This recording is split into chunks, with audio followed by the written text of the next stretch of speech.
Many people claim to have had experiences with the paranormal, things like ghosts, UFOs, cryptids like a Bigfoot or Loch Ness monster, religious experiences that they can't explain, like exorcism, things of that nature, and the list goes on and on.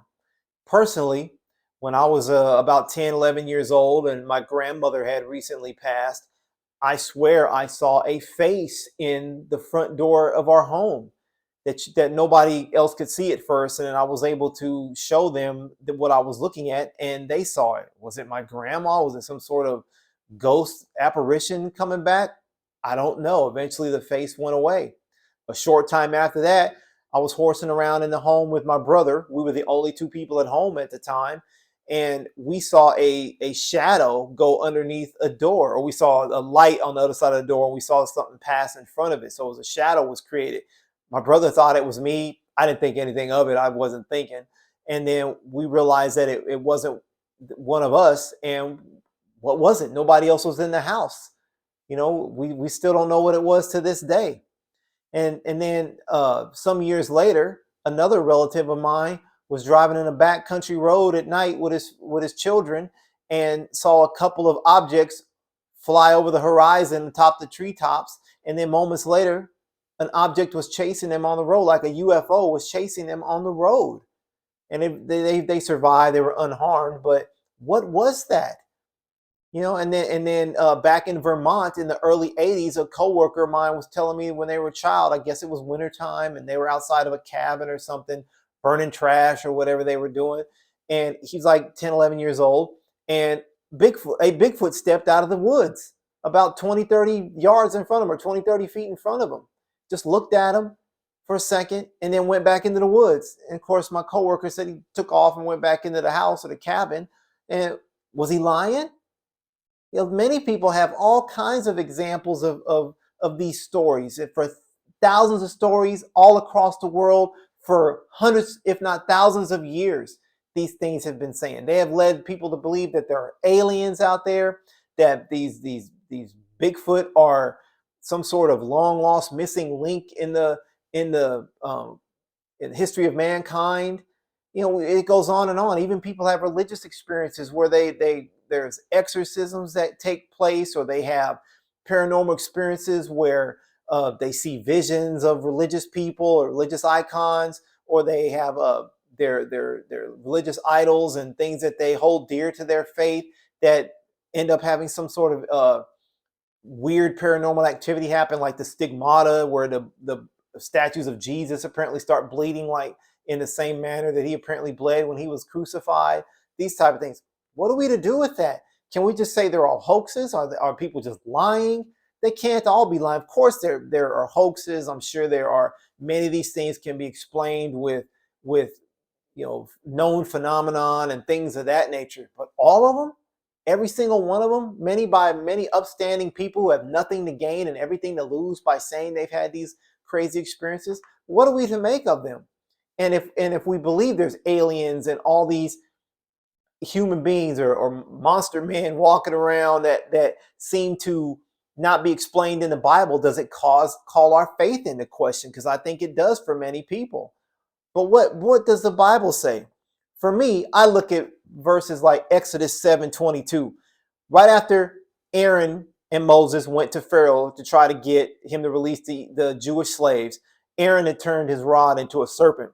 In Exodus 7:11, it says, "But Pharaoh also called the wise men and the sorcerers, so the magicians of Egypt, they also did in like manner with their enchantments." So the Pharaoh's magicians, they were able to turn their serpents into snakes, or their rods into snakes. And then later in Exodus 7:22, after Aaron turned the river to blood, it says, "Then the magicians of Egypt did so with their enchantments, and Pharaoh's heart grew hard, and he did not heed them as the Lord." So basically, they were able to turn the river into blood. However, soon after that, they weren't able to duplicate all the other plagues that happened, and it went away. So what are we to make of all this? I basically think that what we're seeing, if it's not something explainable by natural phenomenon or mistaken identity or a hoax or something like that, I think it's demonic deception. That's what I think it is. We have the devil, who's called the father of lies in John 8:44. He's called the deceiver of the world in Revelation 12:9. It said that he masquerades around like an angel of light in 2 Corinthians 11:13 through 15. Um, as far as the end times goes, it says that even people of the faith will be devoted to deceitful spirits and teachings of demons. 1 Timothy 4:1. As far as the devil's power is concerned, it says the whole world lies in the power of the evil one in 1 John 5:19. We are also told that the devil is the god of this world who blinds the minds of unbelievers. 2 Corinthians 4, verse 4. And we also know about Ephesians 6, where it talks about putting on the armor of God so you can you can fight against the schemes of the devil. We know that I think it's Matthew 4, where the devil led Jesus out into led Jesus to tempted him with the things of the world and all these powers and kingdoms. He would just bow down to the devil. So the devil has power, is what I'm trying to say. I think most of these occurrences people are having that are being put off as UFOs, ghosts, aliens, all these type of things are actually demonic deception if they're really happening. And I think one of the reasons the devil does this is to keep people deceived, even when it's in a religious context. Case in point is the fact that in Matthew 7, it talks about people will cast out demons and Jesus won't know them. So they're like unbelievers, or maybe they're in a false religion, but they're still casting out demons. Why would they be doing that? Why would they be able to cast out a demon but not be doing it with the power of the Lord? Because I think the devil is able to keep people deceived into believing wrong things by giving the impression that what they believed in caused him to leave. The demons may just leave, not that they're being exorcised. They just choose to leave to give the impression that they were exorcised, because it gives more credible evidence to a belief system, even if that belief system is not of God. The same thing with these religious experiences where people are seeing images of Christian characters and things of that nature, or like I said, the stigmata where the statues are bleeding and things of that nature. I think this could be demonic deception, because it's like it gives credence to people who are already may believe things that aren't biblical, that aren't true. And if you have a miracle, if you will, happen, it's going to give you more faith in what you believe, even if that faith is wrong.